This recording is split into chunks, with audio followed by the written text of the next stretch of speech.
guess he tells them. This could be a franchise, though. They wanted to build on it. Yeah. There we go. That's the end of Gravity Circuit, I guess. Yep. So I bought this game on a whim a while back.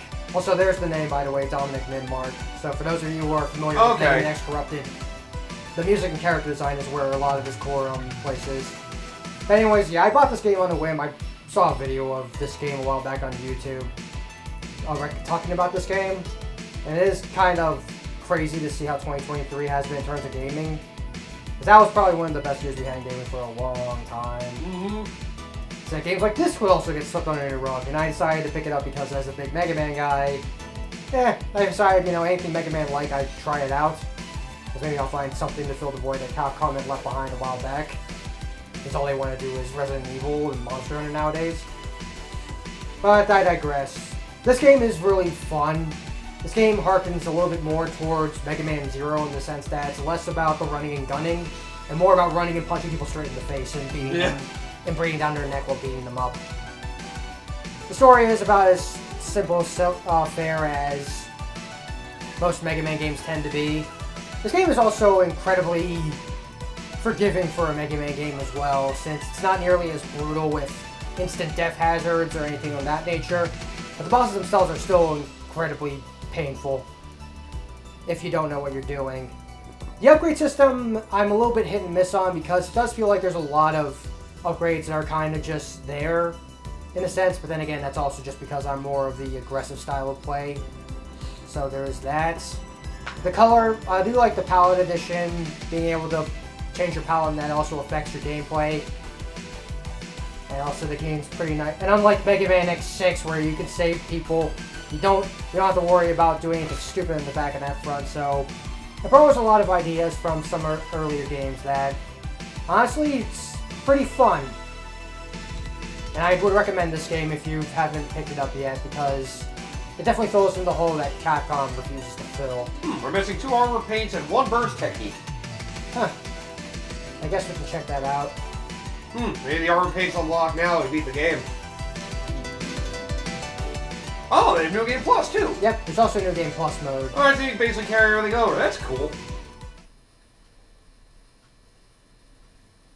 Wow. What are your thoughts about this game? I mean, I was saying a lot about it. Yeah, I really like it. The fast-paced action, it is nice to see it be a lot more, about punching instead of, just shooting flashes from afar and all that.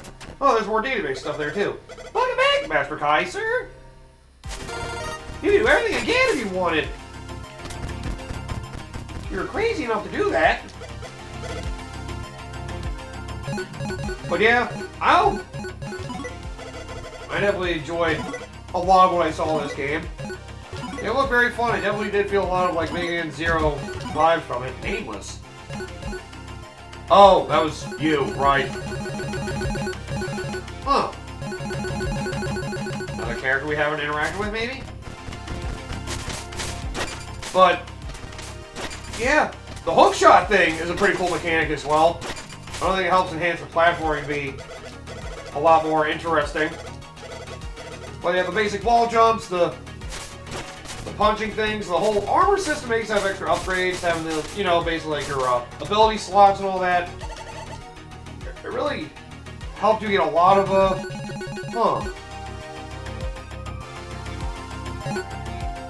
Oh geez, you don't have the money for this. Closer look at that rogue fellow. Oh, so you guys gotta interact with somebody for that one. And you gotta complete the compendium for the other one. Yep. Yeah, may as well take a look and see. Okay, fine. This guy can do something for you! Alright, buddy, here you go! Maybe it's in the arc entrance. Alright, let's run a simulation, I guess! Sounds like a wonderful idea! Nothing bad will happen at all! Nothing at all! Nothing at all! But yeah, it definitely does have, it is nice that it's a little more forgiving in regards to the platforming front. You can feel challenged without feeling like you're just being punished for, making one missed jump. All the time. That's something that always sucked about some of the old school Mega Man games. There was one platforming segment you couldn't figure out. oh, you lost a life. You gotta go all the way back to this part of the stage to get back here. Lost all your lives. So you gotta redo the whole fucking level again. And it's just one segment that continues to be a bother. It just gets obnoxious. So not having it to death thing is definitely nice. And combat overall just looks fun. Like, getting some of the physical beatdown combos just looks... It does look like a great time when you can actually get used to it. And, well, figure out the best way to really damage some of these boss skills. But if you got time trials, you really want to try to up the replay value, trying to improve your skills more and more. Yeah, it's very experimental. That's something a lot of these hardcore, like, platforming indie games would be good with. They like fine-tune mechanics, they expect you to like really master them. Yeah, they're really more emphasizing the... I guess it's a bottom... I'm trying to remember if it was bottom up or top down design. But basically, they focus on the game and then build everything around it. Yeah, I think it's bottom down. I think... Well, it's bottom up. Bottom up, yeah. I think top down is basically like... You have like the world built, basically like what the setting is. Yeah. And then you build the game around it later. Like what a lot of Western developers do. And I personally prefer the latter. Bottom up, yep. Basically come with the game concept and then... No, build... the former, excuse me. Yeah. Yeah, bottom up, where they basically build a game idea. Basically have like a whole bunch of mechanics figured out how they want the game to play. Then they craft a world and setting around it as they finish up how the game would work. Yeah, like you say all the time. What point is to a story if the game's not fun? Because by that argument, I can just say, well, your story's great, I can just look it up online. So why would I need to bother buying the game then? Yeah. A lot of movie visual novel things can be kind of one-dimensional in that regard. But, well, it's nice having a game that really focuses on its gameplay. Reminds you of how fun some of the old school games was, but with some of the modern polish that makes it not as frustrating as old school games used to be. Yeah. Like, this is the best of both the old school and the new school in my regard. Yep. It's nice. We have people that are fans of the older games and wanted to make Ron hack the road. And, well, unlike some developers that basically just decide to continue their fan project and some try to make money off it, at least some have the sense to make a new IP that goes around a similar idea. And it's definitely an example of that going very well. There's another thing that some people levy criticism at towards the indie scene is that, you know, oh, most of it's just the 8-bit or 16-bit or whatever. They don't have a lot of fun, man. And hell, they go over one of the game the style that they always like playing, I guess, and were inspired by. Yeah. I mean, this is just something I've heard about, something that's levied at some people, but I can understand it from a certain extent because this sort of game can feel like a dime a dozen. So for it to stand out takes a lot more effort. But when I say it like that, that really does speak to the volumes of this game because it is able to stand out because in spite of it all. Yeah, because there have been a lot of 8 and 16-bit indie games. Yeah. It can feel kind of hard for them to differentiate themselves in so many fields similar. Even the hand-drawn aesthetic thing is starting to feel overdone in some ways. I think the one that... I don't mind the hand-drawn aesthetic thing. The one that I really hate is the 50 Shades of Realism now, because even though that's more of a AAA thing, it's still something I noticed and want to bring up because eventually it's starting to become less impressive. Yeah. It's like, here, we have realism. Woo. Their environments Do will look the anything fucking else? same. It's like supposed to be realistic, but it ends up not being like... I don't know. Having some nice colorful visual flair definitely helps. And I do think Kai's design also looks really cool.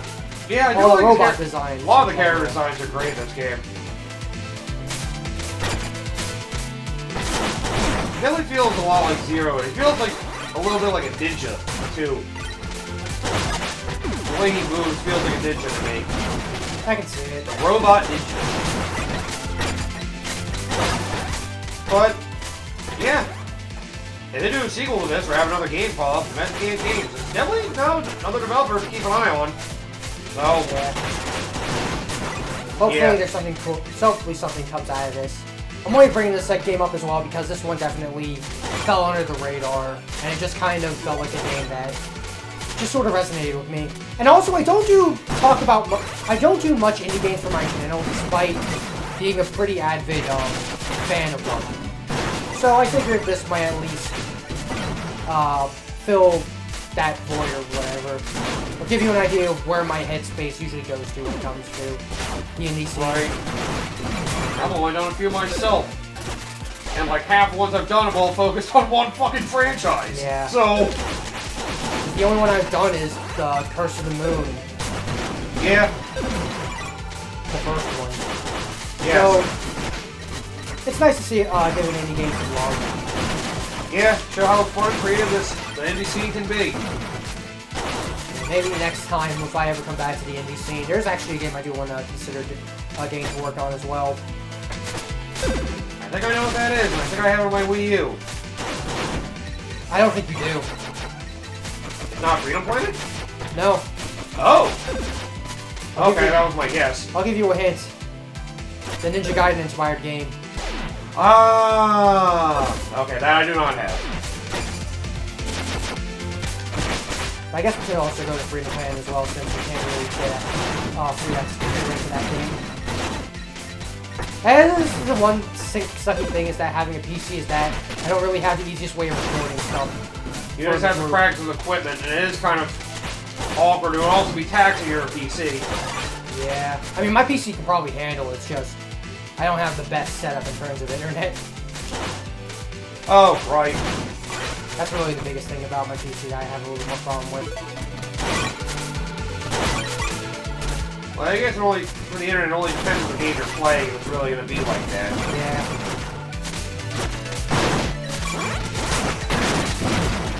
I mean, I've had to try to learn to freaking make use of my resources and not let a bunch of other things run while I'm trying to do recording and stuff. Yeah. Always the freaking antivirus programs always want to do something, always screws me up.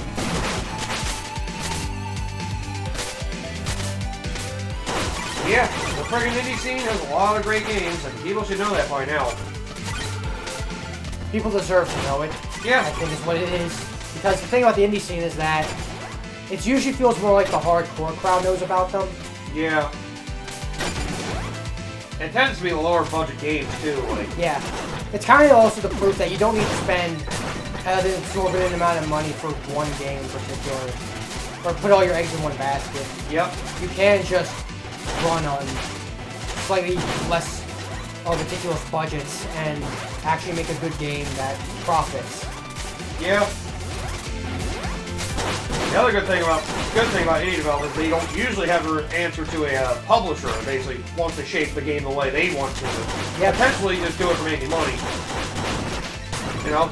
They just put their passion into it and hope that the fans that enjoy their games will give them the profit they can make to freaking want to make more games. Yep.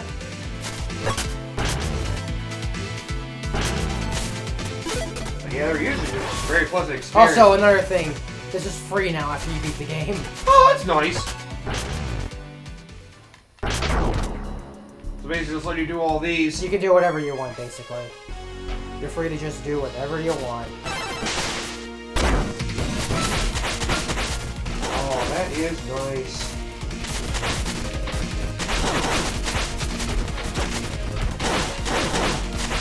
I'm trying to see where all the other pallets are.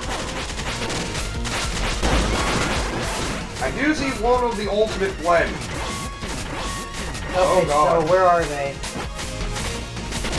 Oh, beat 13 battles in the combat memory bank, Ah! or one of the 2 boss gauntlets. So it is the boss gauntlet stuff upstairs. Alright. Oh yeah, there was one that showed up at this stage. Or no, it shows up at Ark. Where is it? There's an entrance where you slide through a pipe.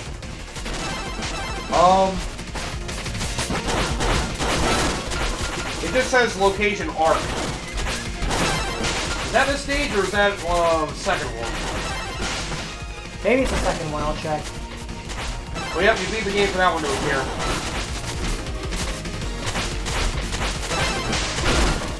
Ow! Oh god! Ah! That got a little weird. We have the other ones being the boss gauntlets. Let me see. We can probably get to the purple one. But... Oh! Okay, that's kind of an ability that you got to see from that boss. That he has. The thing you get from the boss gauntlet basically has the effect of every other palette put together. Huh. Don't know if I should be happy or... It is called Ultimate, so... Don't know if I should be happy or terrified about that concept. Because that includes freaking using cable, but then again, it's not like I'm doing that stupid bouncing off enemies thing again. Yeah. Yeah, I guess regular arc? Arc entrance. Oh, so it was this stage. I'll at least show this one off because, Yeah. The image I have here shows like a pipe Oh. around one of the lasers. That's probably why you didn't think about it. Because to be honest, I would have thought it would be where the 3 chests were. Mm-hmm. Because I'm like, that's out of the way enough. Yeah, you would think. Thankfully, people do write guides for these games pretty fast. It is appreciated. I guess it's one of the double-edged swords of modern gaming. Everything's available to you. It's just, you know... I mean, hey, you're really trying to play a game spoiler-free, just ignore the fucking internet if you can. I mean, some people might be upset about that concept, but, you know... There's more to life than the internet, contrary to what you were saying. Yeah. I know it's a shocking concept, and maybe... Oh my god, the real world's terrifying. Suck it up. No, you can watch this video, don't worry. You can watch this. Like I said, I always reference that fucking ukulele possible lair thing. Yep. It was like, Mom, where did this secret item be? Some of the internet will figure it out. And that's your fucking hint. Like, fuck you. When you pull a card like that, that's when I actually feel a little bit more... Like, I get what you're doing. I kind of hate it, but I can't be extremely mad at you because you're kind of proving the point. Yeah. Some people find it and then point it out for everybody else to then look it up to find out. I don't know, maybe it's because of shit like that that's just like, eh. It feels like a very old school gaming move. I hate it, but I do respect it at the same time. They acknowledge the current era of gaming by by acknowledging how stupid it is. But they also are part of the problem. So, there's only so much I can take out of that. So remember, there's eventually the segment where you're falling from the lasers that keep trying to shoot you. One of those is a tunnel you can go into. It only opens up once you beat the game, so... Oh, it only opens up after you beat the game? Yes. Huh. You have to beat the game to unlock it, so... Not like we could have gotten the first time through. Okay. That's why I was kind of wondering more than anything else, but I've gotten it before. Yep. It's in a room that has green platforms, according to the image I saw.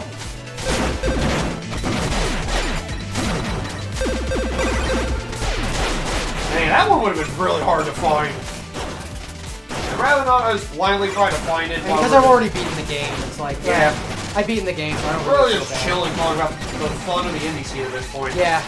The thing about the indie scene is that it's a double-edged sword, because sometimes you can get amazing games, sometimes you can get horrible games. I feel like it happens more often than not with Kickstarter games. Yeah. Oh, down there. It's to your right, through there. Oh, in that pit? Yes, I think so.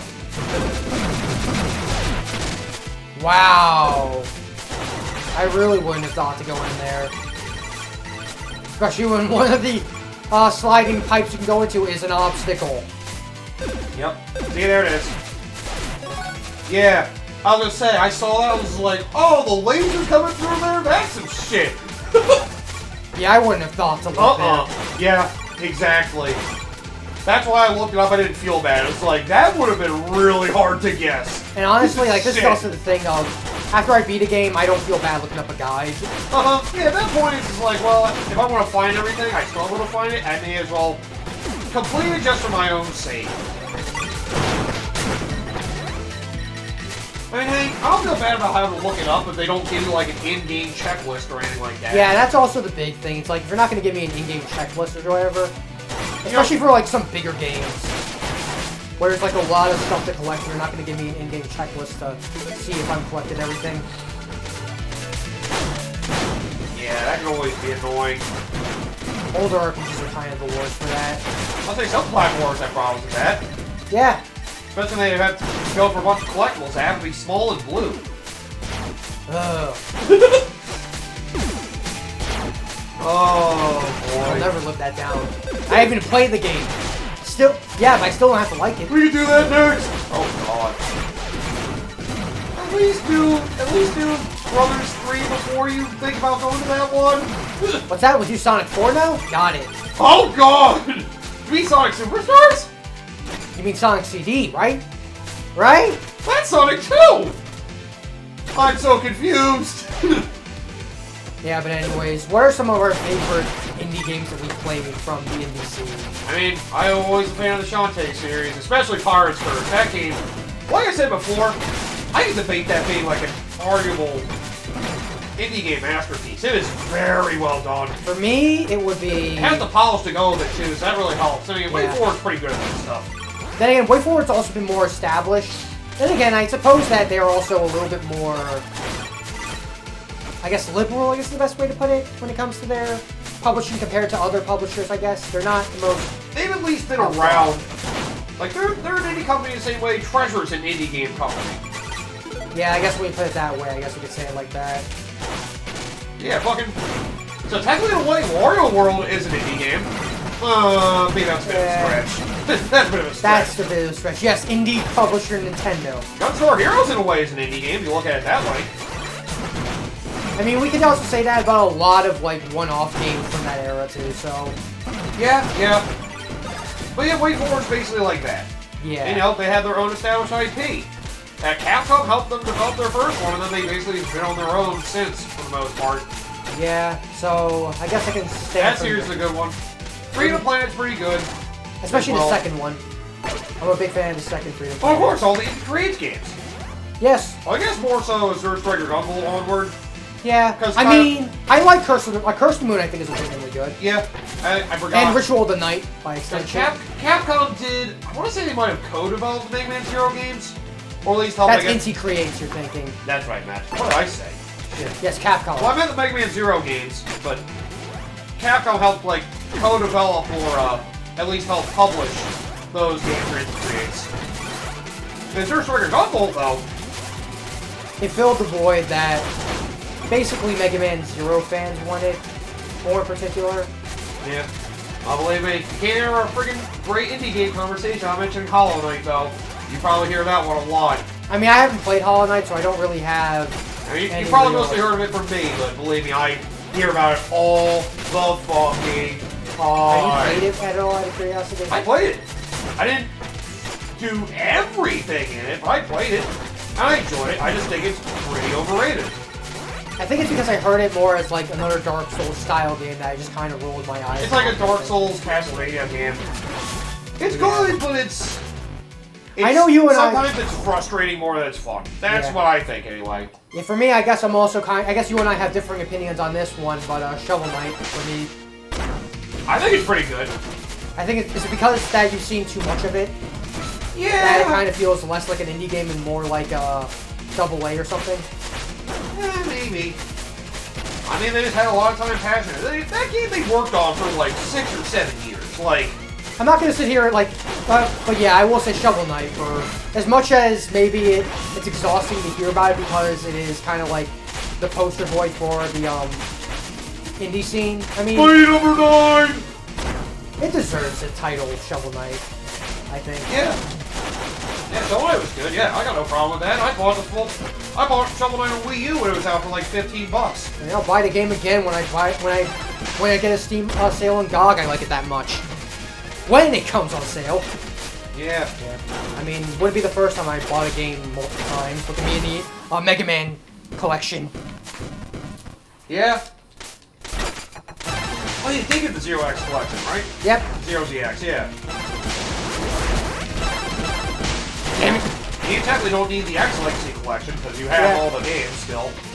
Unless you really want them for some reason. I have them on Steam. Well, then again, you can get them for pretty good discounts. Like, Yeah, I got it for a decent price, so I it's think not... last holiday I saw like you can get like X Legacy Collections 1 and 2 combined for like freaking $19, $20. Yeah, there's usually decent sales for that.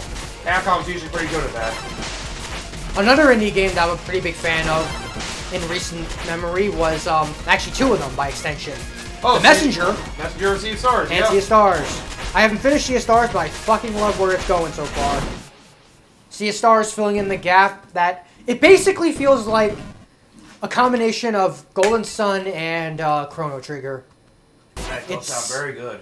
It's amazing, and The Messenger is the answer to all the pretty indie for Ninja Gaiden fans with its own twist, and it's just those two games are amazing. I would highly recommend them easily. Like, go out of your way if you're a fan of Ninja Gaiden in any way, shape, or form. Like the twist that The Messenger pulls is one of the best, especially for the indie scene.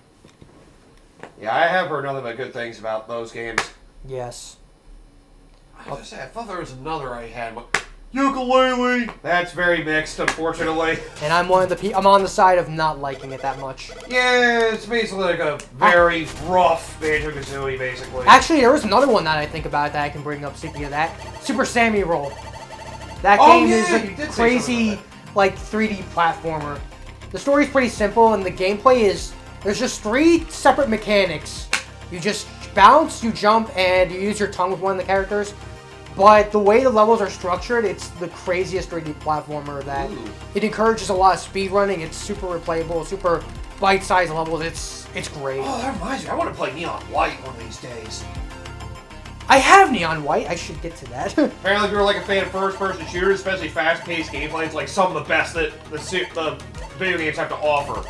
It's just cringy anime story around it, but otherwise... I'm a fan of that stuff, so I can take that. If you can deal with cringy anime story, apparently got one of the best first-person video games imaginable. That sounds amazing, and I want to... Like, it's a bunch of stage-based, like, speed-running platforming and shooting and stuff. I'm But actually looking up my inventory right now, because I'm a little curious to see what Why not? indie list looks Yep. like. Here's the stained purple color you get. It is warm purple look allows you to grab blocks off the ground. Grab objects can be purged to power up next burst technique. Mysterious latent powers. Ah, So you can pull blocks out of the ground and you can use them to power up your burst moves too. that's cool. But you get the ultimate, that's included with everything else. Also, I looked at a couple of other games, and I can't believe I forgot about these ones. I feel embarrassed. Celeste. Oh, of course. Oh, that was really good. I don't care for the one over the extra game stuff. The main game was fine. It was good. It's just, it's a big test of It's patience. a raw platformer in the best way possible. Yeah. Also, It's brutal though. yeah, there's also 2 other games. Maybe one less. Well, I still like it just because, you know, I needed a game to fill the void, and it filled it pretty well. Bug Fables. Oh yeah. Oh man. I played that when it was on Game Pass when it went off. I just never got the urge to go back into it. I also like the desert chapter, I think, Yeah, when I stopped. I liked it. Just Nothing really roped me in at that point. I guess it probably gets better later on. The characters seemed like they were good, but nothing really like instantly hooked me. Is all I'm saying. Yeah, I guess I will I say can this. see it though. I guess I say this just from the game mechanically speaking. I liked it enough to see it The through. game to the mechanics end. were good. I play on hard mode, so it was kind of jarring how brutal it was. Yeah, so like that Especially game the just bosses, Jesus. like that's the thing about Bug Fables. Like just mechanically alone, I enjoy it. Yeah. But like in terms of just the game overall, like Sea of Stars is beating that by 100 miles. But Right. there's other indie games I've also beaten as well that are in my finish category. One is Chained Echoes That's another good one. Yep. That's another RPG. Yep. Yeah, between the RPGs I played in the indie scene, Sea of Stars is definitely the best in my opinion. But Chained Echoes and Bug Fables are both mechanically sound. They're both amazing. Ooh, another one that I have in my finished category, EX Zodiac. EX Zodiac. I feel like I heard of that one.